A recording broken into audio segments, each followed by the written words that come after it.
I had never flown a drone before. Honestly, I didn't think I could. Takeoffs and landings are hard to figure out when you're just starting. And that's to say nothing of power lines, trees, and every other obstacle out there, any one of which would destroy my $1,000 investment in an instant. And that's the biggest reason that, like most people, I don't own a drone. 3D Robotics hears this kind of thing a lot. It's the problem they set out to solve with Solo, the quadcopter drone they're announcing today.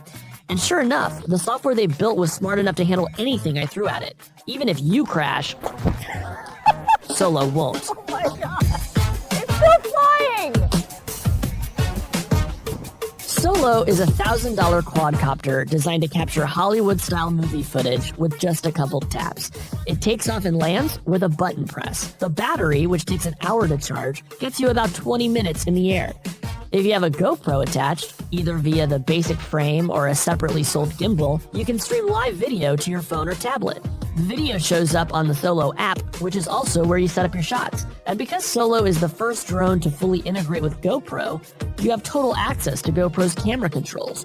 That means you can remotely start and stop recordings and change your frame rate and other settings, all while you're in the air. It's all possible because of twin Linux computers, one in the drone and one in your controller, that work together to make Solo smarter than your average consumer UAV. The first era of our industry was getting robots to fly. It was super hard, but we got there. The next era was making them easier to fly. More autonomy, more GPS, simpler controls. The next era, I think, is not flying them at all. Making it so that as the product gets more sophisticated, the users can become less sophisticated.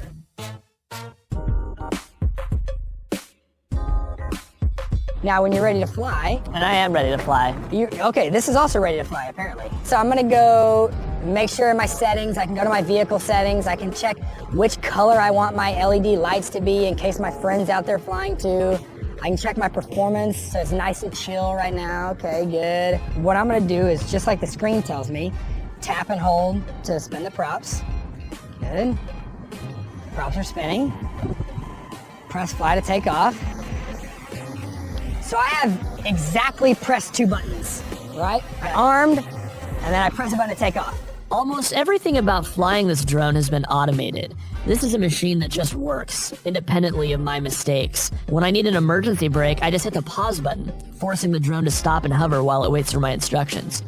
I had no idea what the buttons and knobs of the controller actually did while I was flying, but thanks to the autopilot, I never really worried that a wrong move on my part would cause a crash. The autopilot is the hard thing of a drone, right? The plastics, the motors, the props, that's not that hard. The brains of the operation, the autopilot, that's what takes years of time to develop. Well, the problem was that it was developed by a team of very accomplished engineers. And for them, okay, you just load the list of parameters, you find this weird code name for this parameter and change it from 0.0023 to 0.0037 and, submit that to the drone and re-upload it and you're gonna feel it flies better. Okay, well that needs to become settings, Solo, vehicle, agility bar, apply, right? And so it was all a matter of taking this foundation of the most advanced autopilot code in the world and then kind of automating it. But flying isn't the only thing that Solo does automatically. It also sets up your shots for you, controls the gimbal, and smoothly moves the camera to get the shot you want. Using a mode called Cable Cam, I set a start and end position for the drone in space. The drone can then move back and forth along a virtual cable while the gimbal smoothly tilts up without me even having to touch the controller. Or maybe you'd rather take your next big selfie with a flying machine. So let's go here to GPS flight. Let's hit selfie. That looks good. Press right arrow to start the selfie. And do a selfie from right there. Does this nice pull away, tilt down, reveal. A dramatic selfie. So it gets to the end. Now it's gonna automatically turn right back around. I can click this little record button. So I can record this right here in the app. There it is. Swooping in on us. Swooping in. Wow. I'm not afraid of you.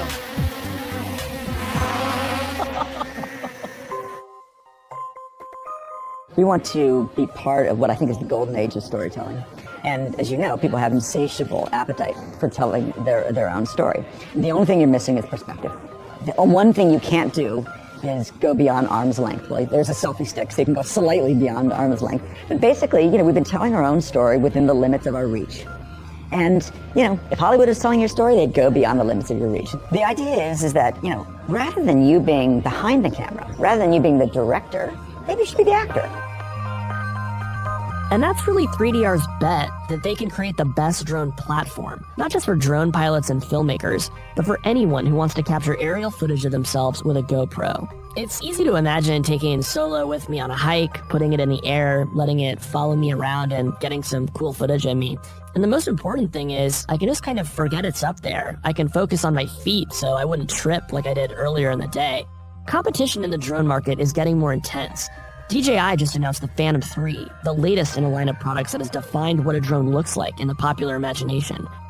How big of a moment is this for 3DR? Like, based on what I've read, you guys are sort of like third place in sales right now. Is there a sense that you're like sort of the underdog at this moment? Absolutely. Yeah, I mean, we are a player, but we are the underdog player, right? And, how big of a defining moment it is, it is the moment. I don't think that many people in the world know who 3DR is, right? An order of magnitude less than our bigger competitors out there. But I think that's all going to change very soon.